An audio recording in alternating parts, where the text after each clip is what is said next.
Muito bem, queridos, a graça e a paz do Senhor. Estamos iniciando a nova jornada, do nosso estudo bíblico, da nossa classe bíblica, estudando agora o 19º livro da Bíblia, o livro de Salmos. E a primeira lição das 13 que vamos estudar, de 150 capítulos, tem como título Livro dos Salmos. E nessa segunda devocional, temos como texto 1 Coríntios 14, 26, e o tema da devocional é os Salmos na igreja do primeiro século, a igreja primitiva. A igreja que surgiu lá em Atos e em que Paulo e todo aquele elenco de homens e mulheres obstinados fizeram com que a igreja seja o que nós somos hoje. O texto de 1 Coríntios 14, 26 diz: portanto, que diremos, irmãos? Quando vocês se reúnem, cada um de vocês tem um salmo, ou uma palavra de instrução, uma revelação, uma palavra em uma língua ou uma interpretação. Tudo seja feito para a edificação da igreja. Queridos, a gente tem que entender que temos que olhar para toda a escritura bíblica, entendendo o que 2 Timóteo, capítulo 3, versículos 16 e 17 diz: toda escritura divinamente inspirada é proveitosa para ensinar, para redarguir, para corrigir, para instruir em justiça, para que o homem de Deus seja perfeito, aleluia, e perfeitamente instruído para toda boa obra. Queridos, o livro de Salmos é um apoio sólido na nossa vida para com Deus, pois quando a gente tem a oportunidade de abrir este livro, ele potencializa a nossa devoção ao Deus Altíssimo. Aleluia. O apóstolo Paulo fez, no mínimo, 31 referência aos Salmos em todas as suas cartas e epístolas.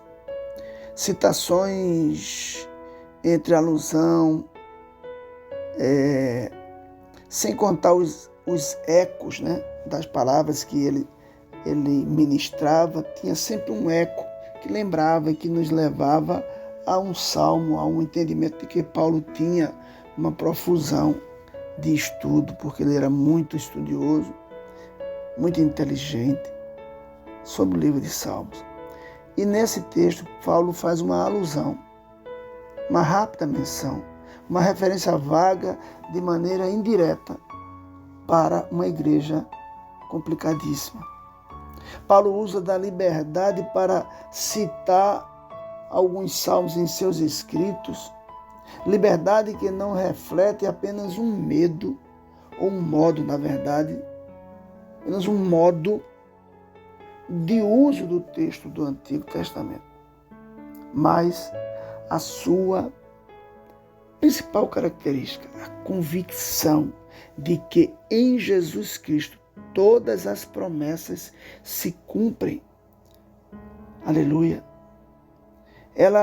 São situações perceptíveis para um homem que conhecia e havia estudado muito o texto sagrado dos Salmos.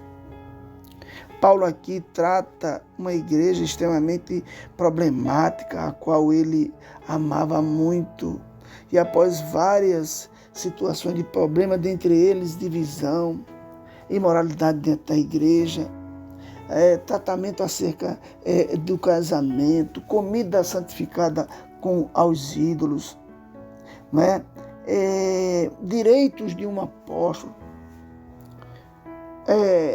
as festas idólatras e a ceia do Senhor, a liberdade do cristão, instruções sobre adoração, os dons espirituais, diversidade na unidade, o amor, 1 Coríntios 13, os dons de profecia e de língua, e aqui Paulo está tratando da ordem do culto.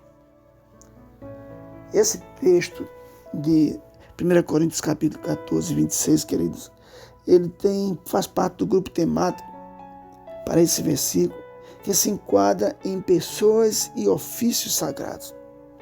E aí, devemos lembrar que os ministros têm direitos e deveres, mas principalmente deveres. Pregar, né, a verdadeira doutrina, combater os erros, evitar dissensões frívolas, repreender com bondade e também com a firmeza necessária, dar bom exemplo e manter a ordem. Paulo aqui, ele traz essa dimensão de que a igreja precisava trabalhar tudo num caminho de que tudo que fosse feito não era para ninguém aparecer, e sim, tudo deveria ser feito para o próprio bem da igreja. Os Salmos é um livro com 150 poesias líricas.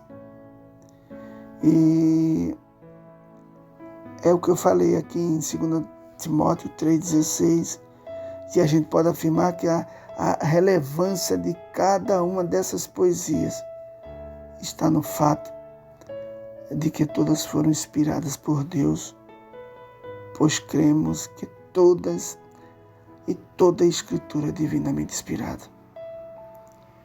Eu quero que você entenda que as poesias encontradas nos livros poéticos não são uma expressão artística humana, mas os poetas, os autores, foram cheios do Espírito Santo, inspirados por ele. Eu quero que você entenda que Paulo estava dizendo que a primeira finalidade da igreja de Coríntios, de vocês, é adorar o único que é digno de receber a nossa veneração, o Deus Pai, o Filho e o Espírito Santo. Deixem de ser idólatras de si mesmos. Deixem que, usando salmos, quando vocês usam os salmos, não para referendar que vocês sabem e têm conhecimento, mas usem os salmos para que Deus possa agir, exortar o povo a ter uma vida de santidade e separação para o uso exclusivo do Senhor e instruir a respeito de como viver uma vida que agrada a Deus. Então, queridos, vamos partir para essa jornada juntos. Nessas últimas aulas eu não estive presente. Mas graças a Deus, nós temos homens e mulheres, jovens, que estão imbuídos deste propósito de não deixar a nossa classe bíblica esmorecer. Que Deus te abençoe a todos vocês que estão comparecendo e prestigiando o esforço de cada um de nós. Tudo isso é para o bem, para a exortação e para o crescimento da igreja do Senhor. Vamos devagarinho, vamos subindo um degrau de cada vez. Nada de exortação, nada de estrelismo, mas entendendo que Cristo é o nosso principal referencial. Que Deus te abençoe e te guarde, que Deus faça resplandecer o seu rosto sobre ti, que Deus tenha misericórdia de ti e te dê a paz. Te encontro na próxima segunda. Eu espero estar junto com vocês. Em nome de Jesus, amém.